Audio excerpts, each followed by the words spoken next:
This morning on Denver 7 News, fire danger is up this weekend, and today is a good time to prepare. The exterior of your home can be vulnerable to fire's flames and embers, and that's where we recommend that people start the work. We'll explain what you can change within 5 feet of your home that could end up making a big difference if the worst happens. And the Furry SCURRY is back in full force. We're live from Wash Park as folks get out, get active, and make a difference for pets in need of forever homes. Plus, a little later, this week's Everyday Heroes taking the title of Big Brother to a whole nother level.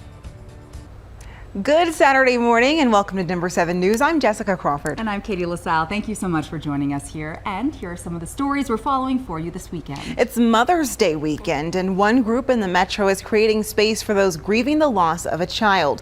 The Remembrance Brunch for Moms is happening today at 10 a.m. It's at the Holiday Inn east of Quebec Street. The brunch is hosted by Adam's Purpose, an organization focused on grief awareness, advocacy, and support for families coping with loss. You can find more information on Eventbrite. Also, the Colorado Avalanche could be one step closer to their first Stanley Cup title in more than 2 decades later today. They're facing off against the Nashville Predators at 2:30 in Music City for their third playoff game. And the Avs, they are currently up 2-0 on the Preds, and their most recent win in OT with an amazing goal from Cale Makar. We'll have more on how the team's feeling going into today's game a little later in sports. Red flag warnings going into effect in several counties across Colorado this morning. That means fire danger is high due to a combination of warm temperatures, low moisture, and those winds moving in. The National Weather Service reporting possible wind gusts of up to 40 miles per hour this afternoon. Yeah, and you can see that red flag warning encompasses most of the Denver metro area all across southern Colorado. We will be seeing those winds really kick up this afternoon. But right now, it's a really beautiful morning. Calm conditions, nice and mild out there. Plenty of sunshine from Westminster looking off to the west. A little more cloud coverage with a chance for a few isolated showers and storms over higher terrain, but a very dry day statewide. Temperatures outside right now, we're in the high 50s in Denver already. Winds sustained from the southwest at 9 miles per hour. As mentioned, calm conditions currently up through Greeley into Estes Park and Castle Rock, but especially over southern Colorado where this red flag warning will take effect at 10. It'll last until 9 p.m. Expect those very gusty winds, warm and dry conditions, low relative humidity that extends all across the eastern plains and just west of the foothills up near Georgetown. Temperatures outside right now, we're in the high 40s, low 50s. Colorado Springs already at 60 degrees, and it is going to be a toasty afternoon, well above average for this time of the year. Low to mid 80s expected. We'll talk more about the cool down coming for Mother's Day still to come. This weekend is a good time to walk around your home and remove any dry leaves and debris. Today is National Fire Preparedness Day. Whether you're in the mountains or the metro, experts say cleaning your gutters, roof, and especially that area within 5 feet of your home can make a big difference. The 5-foot zone is really important. That's where researchers are showing us that not only will the embers pile up in those corners, from the ground, but if they hit the roof and roll down, that's exactly where they go. So that's where you're going to have a lot of burning material, and anything you can do to get rid of anything that can burn right in that very small space is very effective. On warm, dry, windy days, experts say you should avoid creating any sparks. That means don't use power tools, mow, or park your car on dry grass. And after you take care of your home, you of course need to take care of your family. And you can do that by signing up for emergency alerts from your city or county. Denver's Office of Emergency Management explained to our Brian Sanders earlier this week that there are 2 different alerts. First, there are wireless emergency alerts. Those go to a cell phone in certain areas. And second, there are reverse emergency alerts that you can sign up for. Essentially, it allows residents and non-residents to sign up to receive alerts about police activity or life safety incidents where they live, work, and play. And also, it will provide guidance, right, on how to remain safe.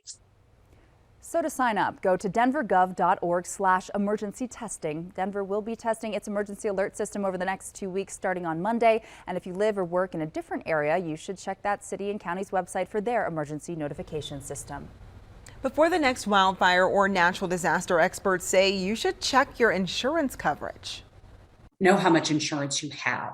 Know what the limits are. Know what the deductibles are.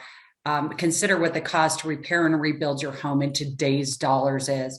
And with inflation, with supply chain, going that extra mile of, looking at what local home building costs are, construction costs, not the market value of your home, but that cost to repair and rebuild your home. This advice also applies to people renting a home or apartment unit. Make sure that your insurance covers fire losses of your belongings. Legislation aimed at curbing the fentanyl crisis in Colorado is a step closer to becoming law. The Colorado Senate passed the Fentanyl Accountability and Prevention Act, but not without at least one notable change. The Senate changed wording in the possession portion of the bill by removing the word knowingly. That means people caught in possession of fentanyl can be charged with a felony even if they did not know they were in possession of the substance. This bill now goes back over to the House chamber, where lawmakers have until Wednesday to approve the Senate's changes and get the bill to Governor Polis. More wild horses are dead from equine influenza at the BLM holding facility in Canyon City. The American Wild Horse Campaign says 2 more horses have died, bringing the total number to 131 in 2 weeks. The group says all those horses were rounded up by the BLM last summer. Advocates at the Wild Rose Mustang Advocacy Group in Fort Collins say holding wild horses in captivity is dangerous, and they also say it's deadly to these icons of the American West. They are the American West. There's nothing more beautiful than seeing a herd of wild horses run across the landscape. The BLM defending the roundup, saying they're necessary to prevent overpopulation and overgrazing. Kayla Stone is the head trainer at Wild Rose. She understands the BLM's position, but says there should be more urgency on the Bureau's part to work with training facilities after horses have been rounded up. Where we can help is getting these horses adapted so that they're not all sitting in holding facilities. We've received so many emails and comments from Denver 7 viewers on this wild horse issue. If you have a perspective and want to be featured on air, please send us your opinion. Just fill out the form on our website, or as always, you can email 360@thedenverchannel.com.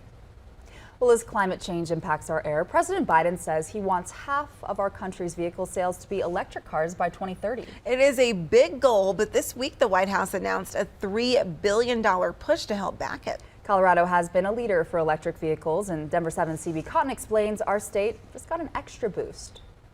I waved at the gas stations as I went by. Bob Anderson's wheels don't stop for much, but definitely not for gas. The GEM car is a 2005. The Tesla is a 2017. Both cars are electric. The Tesla charges at 240 volt. This car charges at 120. And Anderson says he'll never drive anything else. It has made my life easier. Anderson's cars are 2 of the estimated 51,645 electric vehicles on Colorado's roadways. But he's hoping to see more. And every day another car company comes out with an electric car. His vision may soon be a reality. This week, the Biden administration announcing $3 billion to U.S. companies that make batteries for electric cars. Good news for Solid Power, a Louisville-based company that specializes in solid-state batteries, unlike common liquid ones. And what that enables is really higher levels of energy, which of course would then translate into a greater range for an electric vehicle. The CEO, Doug Campbell, believes this new funding from the White House will help the country become more independent on its supply chains and energy resources. But let's face it, right now, battery production is dominated by Asian producers. And if left to just simple, free economic forces, I can assure you that that will remain unchanged as we move into the future. And of course, to me, that represents a national security issue. The White House says as many as 30 companies could get these grants, worth more than $50 million each. Solid Power says these are dollars they plan on applying for, which could boost their production and potentially lead to more jobs. We're in the process right now of getting our arms around it. I would guess that this funding would hit companies like ourselves and other research institutions, probably the first to second quarter of next year. And people like Anderson excited for what's to come. CB Cotton, Denver 7. And more Americans are making the switch from gas to electric power vehicles. According to energy.gov, sales of electric and plug-in hybrid vehicles nearly doubled between 2020 and 2021, going from 308,000 to 608,000. Shifting gears now, today is the 29th annual Furry Scurry. We've been excited about this for a while, Katie. Denver 7's a proud sponsor of the event, and it benefits animals that are currently up for adoption by the Denver Dumb Friends League. A lot of people will be out at Wash Park today, as is our Denver 7's Christian Lopez live for us now. And Christian, how are things looking out there right now? Yeah, good morning, guys. As you can see behind me, preparations are underway this morning. We're standing here next to the starting line. The weather is just beautiful. The event starts in about 2 hours, and this is all put on by the Dumb Friends League. It is their biggest fundraiser of the year, and participants and their pups will go on a 2-mile run or walk around the beautiful park. And it's all for a great cause, too, because the money raised helps provide life-changing services for homeless pets and horses who are in need of medical treatment, behavioral training, or foster care. And this all helps pets find loving homes as well.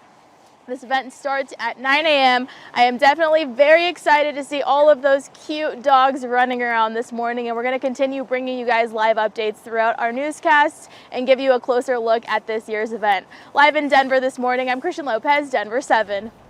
Christian, hopefully you can get your hands on a cute little puppy. Well, we're all looking for ways to save some money right now, especially at the gas pump. What changes you need to look out for the next time you want to cash in on your fuel points. And if you're looking for a getaway across the pond, one Denver-based airline is giving you more options starting today.